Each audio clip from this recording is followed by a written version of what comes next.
Kalau kita penuh dengan ilmu dan etika macam mana nak guna teknologi tu, jadi kita boleh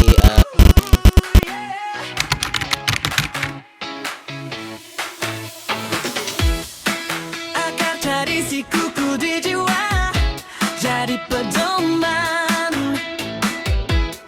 membawa obor ilmu suluh masa depan. Langkah bermula. Hai semua, saya Michalini dari Southern Star Channel. Pernah tak awak semua terfikir, dalam dunia yang serba pantas dengan AI dan digital hari ini, adakah buku teks dan papan putih masih relevan? Hari ini, kita akan rungkai bagaimana tema ilmu di hati, teknologi memperkasa generasi, bukan sekadar slogan, tetapi satu realiti dalam sekolah kita. Jom! Nak baca buku apa ni pun. Tahu tak awak, ilmu di hati bermaksud nilai. Ia bermula dengan adab dan kesungguhan. Tanpa asas ilmu yang kuat, teknologi hanya akan menjadi gangguan, bukannya kekuatan. Dia sebenarnya macam ni tau. Lepas tu ditambah ni, tolak. Sekarang kita bersama dengan Cikgu Iman. Apa khabar Cikgu? khabar baik. Baiklah Cikgu. Pada pendapat Cikgu, sejauh manakah pentingnya nilai ilmu di hati dan apakah yang kita boleh kaitkan dengan bab teknologi? Okey, teknologi zaman sekarang ni dah serba moden. Jadi teknologi tu dia alat. Jadi kita sebagai manusia lah yang akan gerakkan teknologi tu. Kalau kita penuh dengan ilmu dan etika macam mana nak guna teknologi tu, jadi kita boleh guna dengan sebaiknya lah. Baiklah Cikgu, dan sejauh manakah Cikgu Iman memanfaatkan teknologi dalam proses PDP di dalam kelas?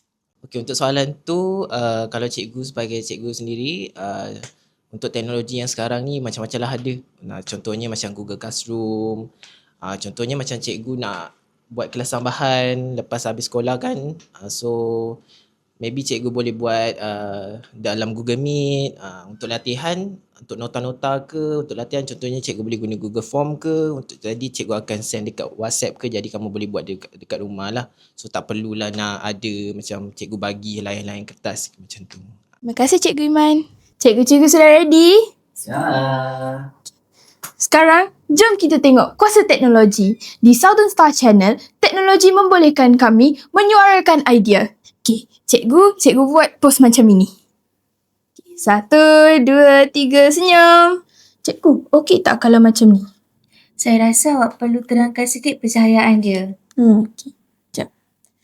Dari teknik pencahayaan hinggalah kesuntikan kreatif, kami belajar bahawa teknologi memperkasa bakat kami melampaui bilik darjah. Dah, kita lanjut. Cantik. Misha, boleh tak tolong bagi maklumat ni kepada kawan awak? Boleh cikgu. Dengan satu klik, ilmu yang kita ada boleh sampai ke seluruh dunia. Inilah masa generasi kita bangkit, bukan sebagai pengguna pasif tetapi sebagai pencipta kandungan yang bermakna.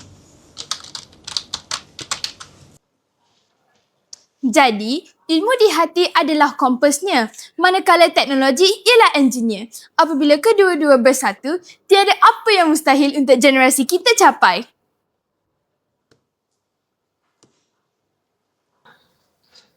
Itu sahaja perkongsian saya pada hari ini. Saya harap perkongsian saya dapat memberi manfaat kepada semua penonton di rumah. Saya Michalini dari Southern Star Channel.